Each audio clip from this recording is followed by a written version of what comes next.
Welcome to the Sleep to Dream Analytics Explainer video, where better sleep starts with better understanding.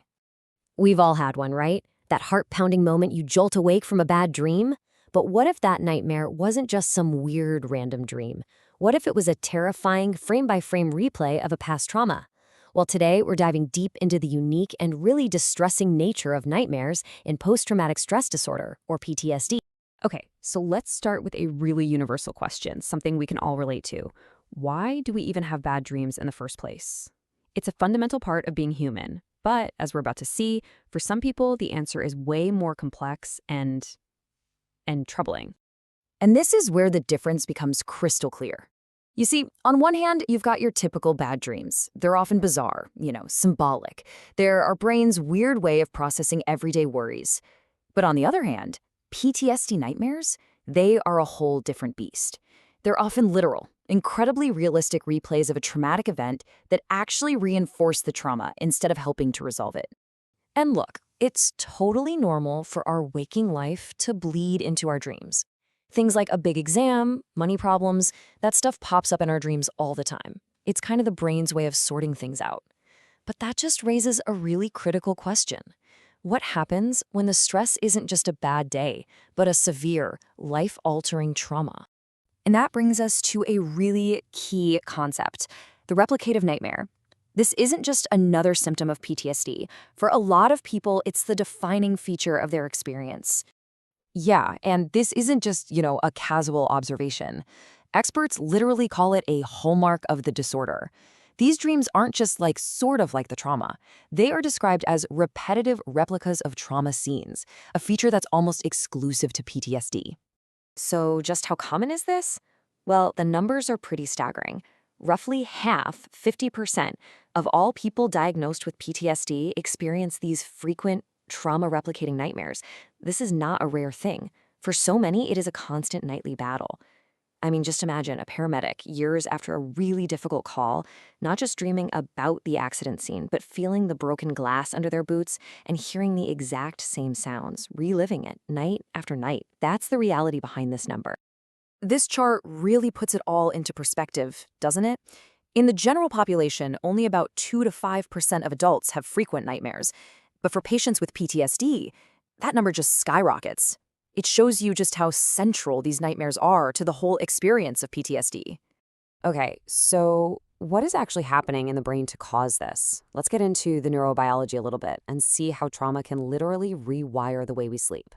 So most of our dreaming happens during REM, or rapid eye movement sleep. Normally, this is when our brain is supposed to be doing its job, consolidating memories, processing emotions. But in PTSD, REM sleep itself is often broken up and disrupted, so the brain just can't do what it needs to do. Now, at the very heart of this is something called the noradrenergic system. The easiest way to think about it is like your brain's internal security alarm, your fight or flight system. Usually, when you go to sleep, this system powers way down. But in PTSD, that alarm stays on full blast, 24/7. So any memory associated with the trauma can trip the alarm, flooding your brain with stress hormones and turning a simple dream into a terrifying real-time emergency. And all this creates a tragic paradox. You see, dreams are meant to be this powerful tool for healing and for adapting to life. But in PTSD, they become the very thing that makes people suffer again and again. And we know that dreams can be healing. There are studies that show dreaming about an ex-spouse can actually help people adjust after a divorce. And for people in recovery, dreaming about substance use can sometimes even predict that they'll stay abstinent. Our dreams are supposed to help us navigate life's biggest challenges. So what goes wrong? Why does this incredibly helpful natural process become so harmful for people with PTSD?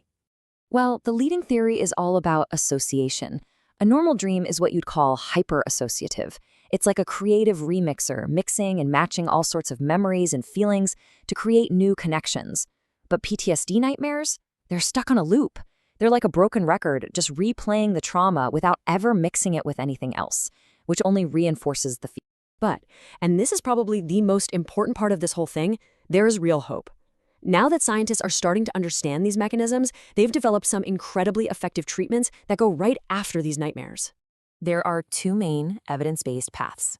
On the medication side, there is a drug called prazosin, which basically helps turn down that overactive fight or flight alarm in the brain during sleep. And then on the therapy side, there's something called imagery rehearsal therapy, or IRT, which empowers people to literally take control of the dream's story. Let's just quickly walk through how IRT works because it's pretty fascinating. So first, while you're awake and safe, you write down the nightmare in as much detail as you can. Then, and this is the cool part, you actively rewrite it. You can change anything you want, a small detail, the entire ending, whatever makes it less distressing. And finally, you spend just a few minutes each day rehearsing this new, re-scripted dream in your mind. This actually helps the brain build new, safer pathways and associations with that old memory. The success of these treatments sends such a powerful message. Getting relief from these awful nightmares isn't just a fantasy, it's actually very possible. It proves that even our most painful memories are not set in stone. Our relationship with them can absolutely change, and healing really can begin. So we're left with this final, kind of incredible thought.